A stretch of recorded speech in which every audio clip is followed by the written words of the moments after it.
Selamat petang, salam sejahtera. Terima kasih karena bersama dengan saya di Nazilin Unity Channel.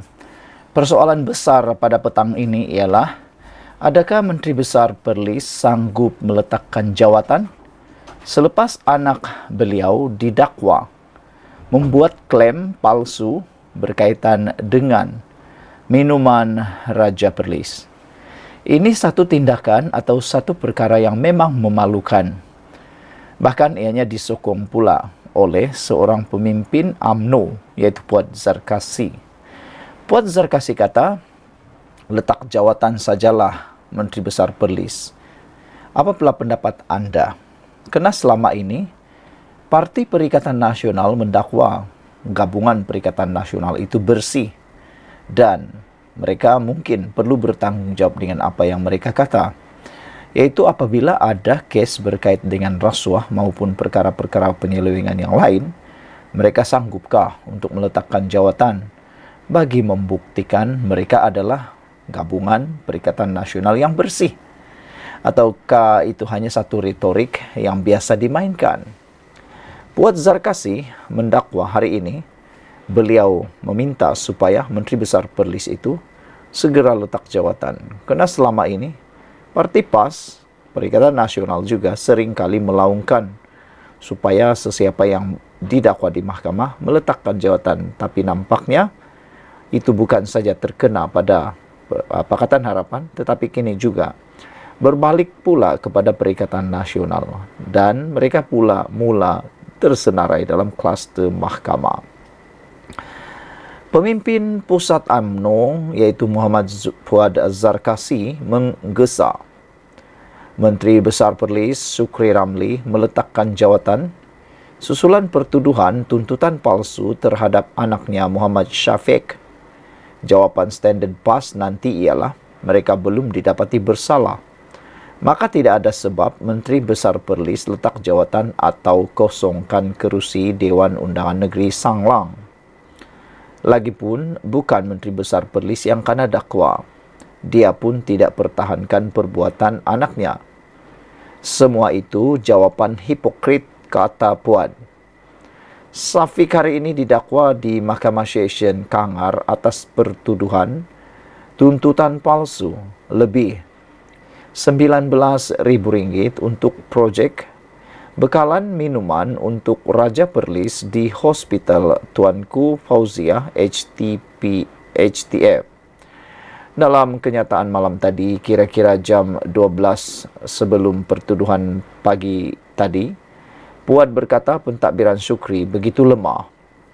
Katanya, kontroversi itu mungkin tidak akan berlaku jika Sukri tidak menjadi Menteri Besar. Apapun, Sukri wajar letak jawatan.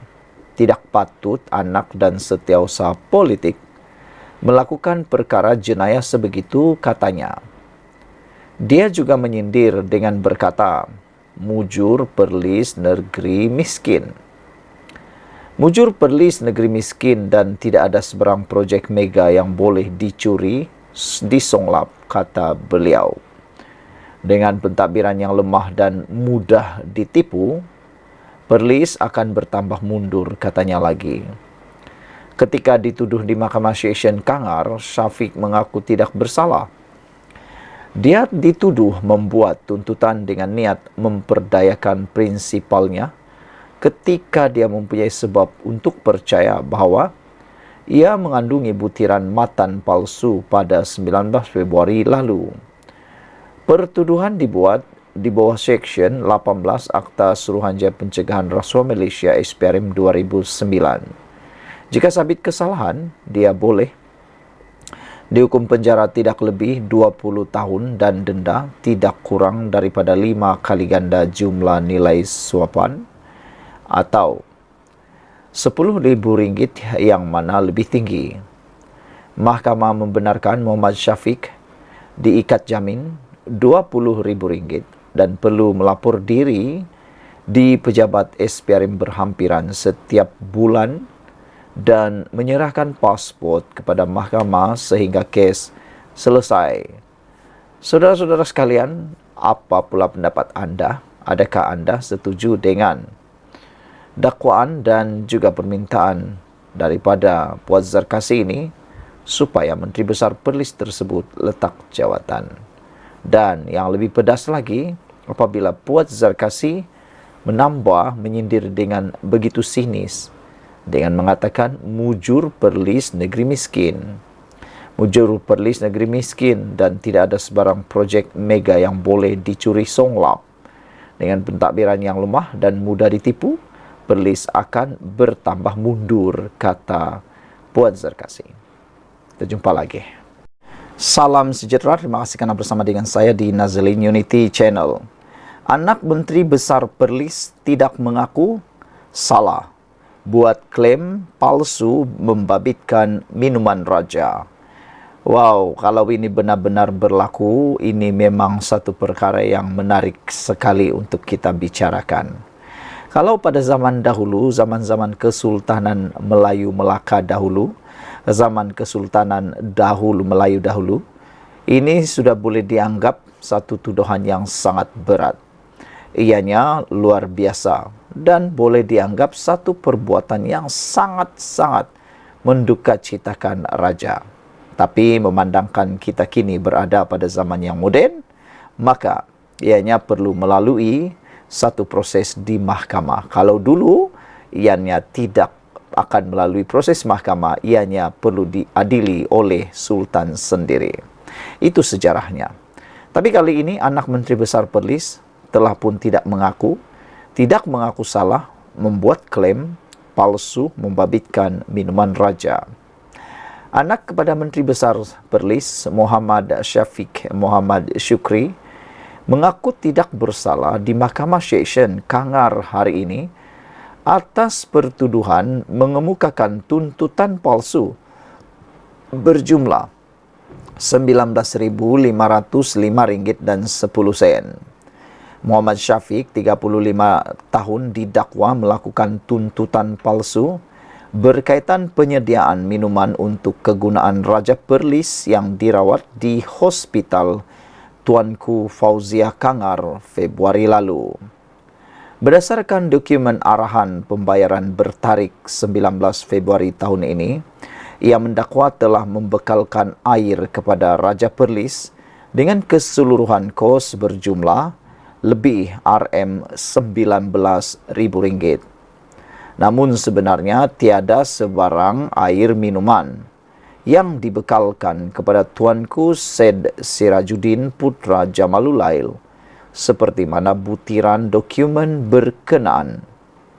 Tertuduh yang juga pemilik syarikat mengangguk faham dan mengaku tidak bersalah serta minta dibicarakan selepas pertuduhan dibicarakan di hadapan Hakim Nur Salha Hamzah. Mengikut pertuduhan, dokumen palsu yang dikemukakan tertuduh dipercayai mempunyai kepentingan dan tertuduh mempunyai sebab untuk mempercayai ia mengandungi butiran palsu yang dimaksudkan untuk mengelirukan prinsipalnya. Oleh yang demikian, tertuduh didakwa mengikut Seksyen 18 Akta Suruhanjaya Pencegahan Rasuah Malaysia 2009, Akta 694 yang boleh dihukum di bawah Seksyen 24 dalam kurungan 2 Akta yang sama. Jika sabit hukuman, tertuduh yang telah berkahwin itu boleh berdepan hukuman penjara selama tempoh tidak melebihi 20 tahun dan denda tidak kurang daripada 5 kali ganda jumlah atau nilai atau mengikut mana-mana yang lebih tinggi. Sekian dulu untuk kali ini. Jangan lupa tinggalkan komen Anda. Selamat petang, salam sejahtera. Terima kasih kerana bersama dengan saya di Nazalin Unity Channel. Petang ini kita dikejutkan dengan berita bekas setiausaha politik Hamzah Zainuddin didakwa menerima rasuah berjumlah RM350.000. Bekas setiausaha politik kepada Ketua Pembangkang Datuk Seri Hamzah Zainuddin didakwa di Mahkamah Seksyen Kuala Lumpur hari ini atas 2 pertuduhan menerima suapan RM350.000 4 tahun lalu pada tahun 2020. Bagaimanapun, Said Amir Muzakkir Al-Said Muhammad 42 tahun yang hadir dengan memakai kot berwarna biru gelap, mengaku tidak bersalah. Dia membuat pengakuan itu selepas pertuduhan dibaca di hadapan Hakim Azura Alwi. Beliau kata faham, mohon dibicarakan. Kata bekas setiausaha kepada bekas Menteri Dalam Negeri terbabit. Mengikut pertuduhan pertama dan kedua, tertuduh didakwa menerima wang rasuah itu daripada seorang pengarah syarikat masing-masing berjumlah RM100.000 dan RM250.000. Ia sebagai upah bagi mendapatkan tender perkhidmatan penyelenggaraan dan pembekalan alat ganti bagi peralatan infrastruktur, server, perisian dan radio pengguna sistem RMPNet untuk polis Diraja Malaysia PDRM, KDN bernilai RM 381,112,042 ringgit 44 sen. Kesalahan itu didakwa dilakukan di sebuah pejabat yayasan di Solaris Dutamas pada 4 dan 16 Disember tahun 2020. Dua pertuduhan dibuat mengikut Seksyen 16 dalam kurungan E, Akta Suruhanjaya Pencegahan Rasuah Malaysia SPRM 2009 dan boleh dihukum di bawah Seksyen 24 dalam kurungan 1 akta yang sama. Saudara-saudara sekalian, ini satu perkara yang betul-betul mengejutkan kita semua. Kini bertimpa-timpa, kini banyak kes mula dibongkar. Sekejap sahaja Perikatan Nasional menjadi kerajaan, begitu banyak dakwaan yang kini dibongkar. Tak tahulah salah atau tidak, sekarang sudah didakwa. Terpulanglah kepada pembongkaran dan juga dapatan di mahkamah nanti. Hakimlah yang akan tentukan. Tapi yang pastinya pendakwaan sudah dibuat. Sekian dulu untuk kali ini. Ikuti terus ulasan selepas ini. Salam sejahtera. Terima kasih kerana bersama dengan saya di Nazilin Unity Channel. Hari ini kita nak ulas tentang pilih peruntukan atau pilih Muhyiddin. Pengerusi Perikatan Nasional tidak patut jadi penghalang untuk ahli Parlimen Pembangkang dapat dana dalam waktu terdekat. Ini sepatutnya berita baik buat ahli Parlimen Pembangkang. Malah ia menawarkan kesempatan kepada mereka untuk menamatkan penantian terhadap apa yang selama ini mereka harap-harapkan. Cuma penghalangnya ketika ini bukan orang lain. Ia datangnya daripada Muhyiddin Yassin dan kesangsiannya. Jika mereka memilih untuk bersolidariti dengan pengerusi Perikatan Nasional PN itu, maka lambatlah lagi untuk ahli Parlimen Pembangkang mendapat peruntukan sama rata buat mereka. Kira-kira RM3.8 juta setahun seperti dinikmati ahli Parlimen penyokong kerajaan. Daripada mereka perlu memikirkan pendirian Muhyiddin, apa kata mereka pula beramai-ramai membuat Presiden Bersatu itu mendengar rintihan ahli Parlimen Pembangkang yang dah puas bertegang leher dalam sidang Dewan Rakyat menuntut peruntukan berkenaan. Daripada Sahidan Kasim, Clear Muhammad Noor, Awang Hashim, Wan Ahmad Faisal, Wan Ahmad Kamal, Ahmad Fadli Saari, sehinggalah kepada Hadi Awang, mereka antara ahli Parlimen Pembangkang yang kerap berhujah soal peruntukan di Dewan Rakyat. Sebelum ini, 6 ahli Parlimen Bersatu iaitu Iskandar Zulkarnain Abdul Khalid, Suhaili Abdul Rahman, Azizi Abu Naim, Zahari Kecik, Syed Abu Hussein Hafiz Syed Abdul Fasal dan Zulkaperi Hanafi mengisytiharkan sokongan kepada Perdana Menteri Anwar Ibrahim kerana mahukan peruntukan pembangunan untuk kawasan parlimen masing-masing. Mereka tidak pun berselindung dalam menyatakan kekecewaan terhadap kepimpinan Perikatan Nasional PN. Tidak terkecuali Muhyiddin, yang enggan berunding dengan timbalan Perdana Menteri Fadila Yusuf dari awal seperti disyaratkan bagi mendapatkan peruntukan berkenan. Seperti disahkan mereka sendiri, masing-masing mendapat peruntukan itu selepas beralih sokongan sekalipun tanpa mengisytiharkan keluar parti. Menyifatkan perbuatan mereka sebagai mengkhianati parti, Bersatu kemudian memindah perlembagaannya pada 2 Mac lalu bagi menghalang. Lebih ramai mengambil kesempatan daripada kelompangan dalam akta anti lompat parti untuk berbuat yang sama. Pindaan itu sudah diluluskan Jabatan Pendaftaran Pertubuhan JPPM untuk berkuat kuasa mulai 1 April. Sejak itu tiada lagi wakil rakyat parti tersebut yang kalah sokongan. Pada 19 Mac lalu, 3 pemimpin Perikatan Nasional, Ketua Pembangkang Hamzah Zainuddin, Ketua Whip Perikatan Nasional Taqiyuddin Hasan, dan Naib Presiden Bersatu Ronald Kiandi mengadakan perjumpaan dengan Fadila di Parlimen bagi membincangkan soal peruntukan. Ia membuka jalan kepada langkah berikutnya selepas Anwar menjelaskan beliau tidak pernah menetapkan syarat untuk menyokongnya.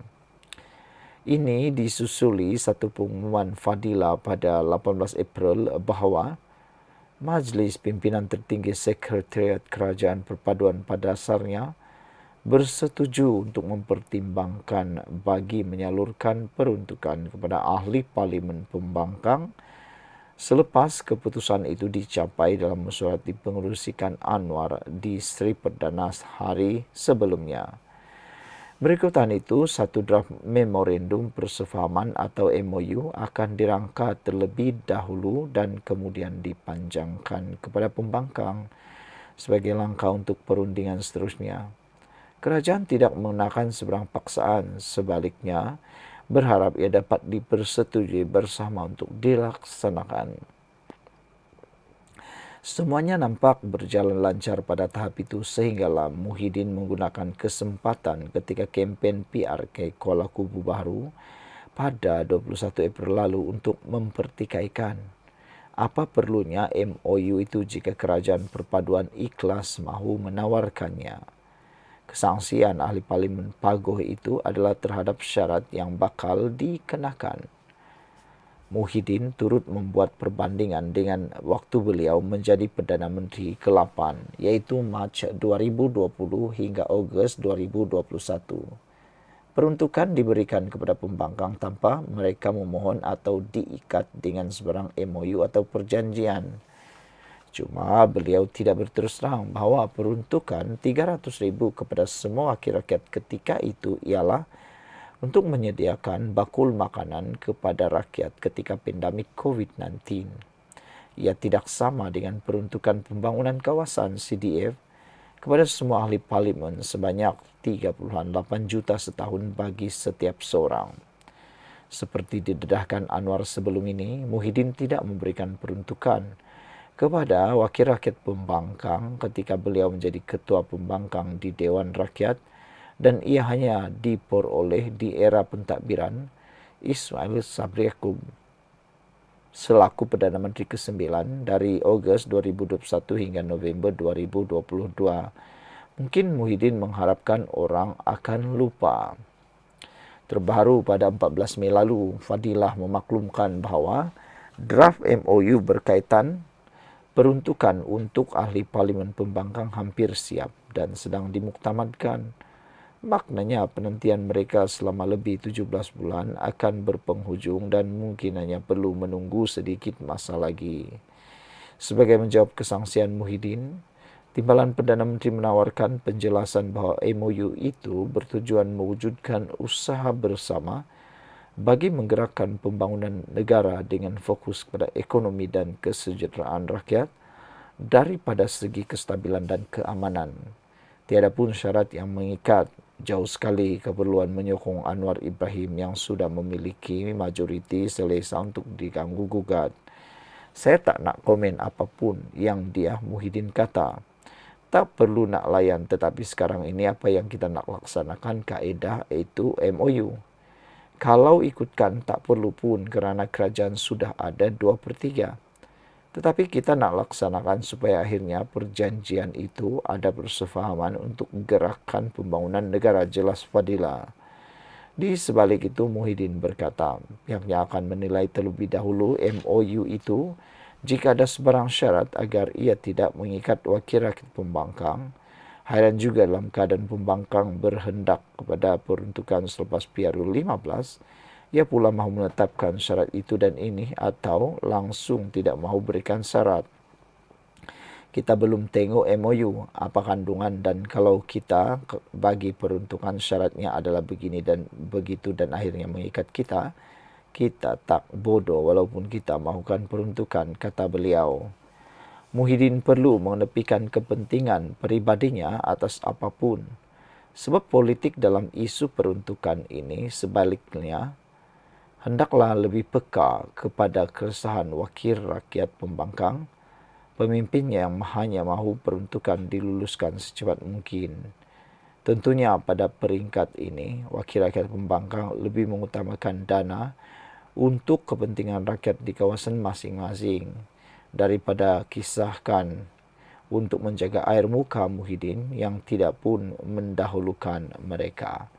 Dipetik daripada FMT, sekian untuk kali ini. Jangan lupa tinggalkan komen anda, tekan butang subscribe.